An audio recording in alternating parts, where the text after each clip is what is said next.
Hello everybody, welcome to the channel. I want to give you guys an update on something kind of having a bug right now, and that has to do with the TAC laser as well as the 5 milliwatt laser. Originally, I was going to make a video on how great the 5 milliwatt laser is, which it actually is, and then I went in, did some testing, and I was trying to, replicate some laser testing so you guys could see exactly how the laser works. I know Exclusive Ace did a full video on this, but then when I actually went into private match, I was surprised the lasers weren't visible.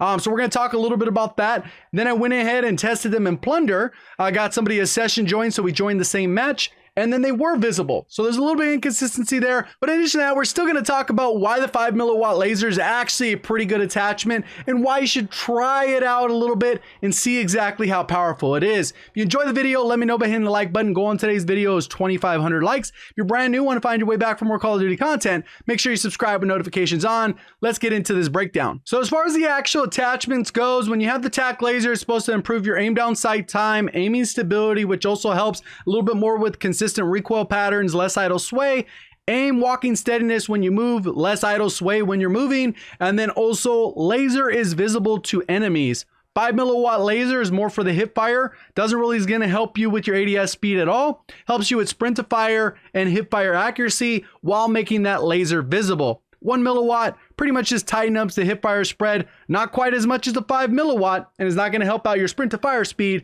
but there is no penalty. That laser will be red and only visible to the player that is using it. So in this little clip right here, what you're going to see is my buddy Earl Shatter. He actually has the 5 milliwatt laser on, and you can see it's not visible in any direction. Maybe I thought it was, it was a bug with this specific map. I even have them kill me so we can kind of see the kill cam, so you can see what my laser's doing, regardless if I'm ADS'd or not. I was double checking to make sure I had the 5 milliwatt laser on. So this is pretty much what I was doing, going through the motions like, man, what the heck is going on?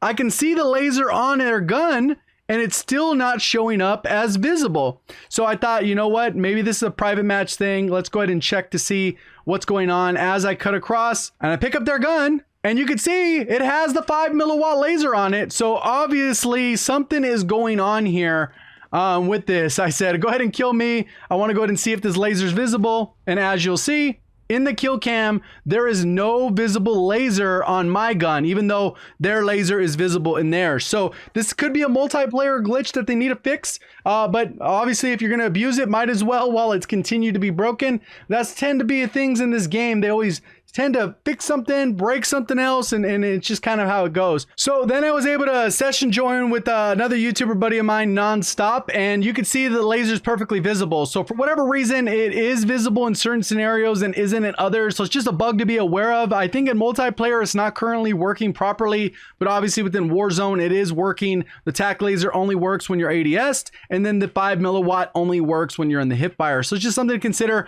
but obviously this is a huge bonus when you have it. Even if the laser is visible, because you're getting that HipFire spread, you have way more mobility when you're actually moving as opposed to standing still, where you're going to be ADS'd and strafing a little bit slower. You get that full mobility as you strafe, harder target to hit, and if those bullets are connecting, you can actually HipFire while ADSing, so you land a few bullets before you even finish aim down sight, and then you'll be able to connect much faster. Versus the average person, if they don't have that attachment on, and they're not going to really start to connect those shots until after they're already fully aimed down sight, and by that time, they've already could have lost the gunfight because you're that much further ahead, considering that the average aim down sight time for an SMG is somewhere around 230 milliseconds, rifle around 350 milliseconds, LMGs closer to 450, 500 milliseconds. So a lot of times you could already put so many bullets in them, the gunfight is already in your advantage in those close quarters engagements, just being aware of how that milliwatt laser works. So this is what the 5 milliwatt laser is going to do. It's going to tighten up that spread significantly. You're going to see I'm kind of moving around the map. The HipFire spread is insane. I'm walking around so the HipFire stays pretty much as tight as possible, with also equipping a couple other attachments that will help tighten that up. And you can see how far I'm actually beaming. That dude was able to take them out. I'm going to kind of creep around this building and end up getting the guy on the backside. So it's definitely viable. And when I looked at kill cams during this entire match, I kept like purposely putting myself out there so I could get hit, and the laser was never visible in the kill cam. So it could be a kill cam glitch, but obviously within that private match my friend was able to see, it was very apparent that the laser is not visible. So I'm gonna go ahead and creep around the corner, get another kill here, and you can see the range on this thing. If I had more ammo, I probably could have taken out the other guy. He was probably one shot there. End up taking him out too.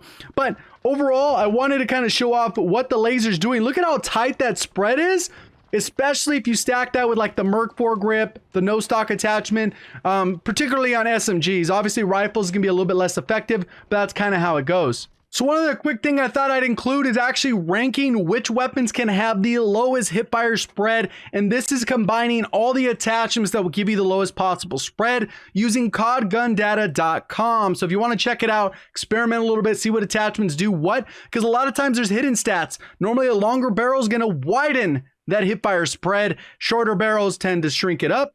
No stock will shrink it up. And other attachments like Merc will actually help out. 5 milliwatt laser, a little bit more obvious.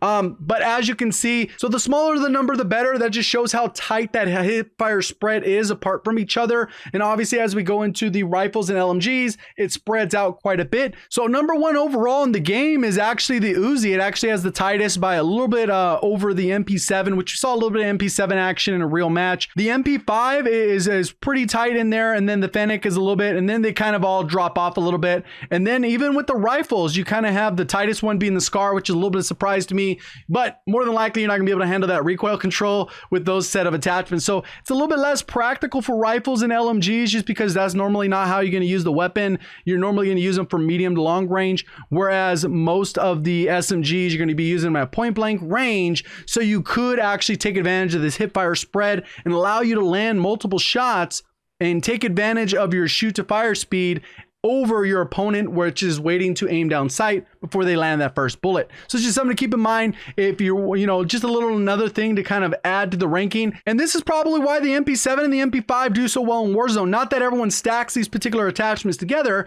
but more often than not, this is based off the initial hipfire spread. So this is generally a good ranking of where they rank without any attachments before you've had a chance to adjust them.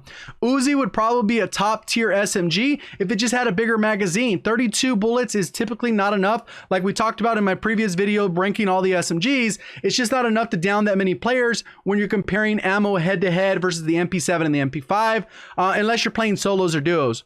But in trios and quads, MP7, MP5 are definitely the top tier when it comes to the SMG category. And I think this is one of those stats that a lot of people forget about that is actually pretty important for SMG gunfights. So I thought I'd show that there. If you guys want to experiment, check that out. Link to the site will be down in the description so you can kind of experiment with those various attachments. Hopefully you did enjoy the video, learned something new. If you did, please do me a favor, hit the like button. If you're brand new, want to find your way back for more Call of Duty content, make sure you are subscribed with notifications on. See you guys on the next one. Thank you for watching. As always, have a great day.